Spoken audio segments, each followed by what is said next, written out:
اللہ نے شریعت میں کہا 5 چیزیں ہیں، 5 چیزیں، نماز، روزہ، حج، زکوٰۃ، یہ ساری تمہارے اوپر واجب ہیں۔ ان سب میں اللہ نے رخصت رکھی ہے۔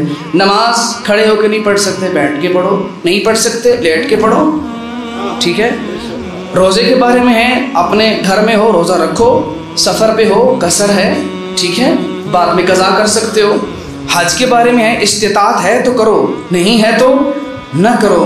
لیکن آخری اور 5ویں چیز جو وسائل الشیعہ کتاب کے اندر حر عاملی نے لکھی ہے، معصوم نے فرمایا 5ویں چیز ولایت آل محمد ہے۔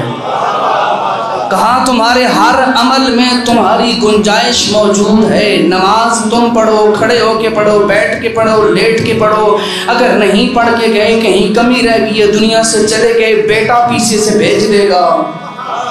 کہا نماز میں گنجائش، روزے میں گنجائش، حج میں گنجائش، زکوٰۃ میں، باقی ساری چیزوں میں گنجائش ہے، فقط ولایت آل محمد جس میں کوئی گنجائش نہیں، کوئی گنجائش نہیں ہے وہاں پر۔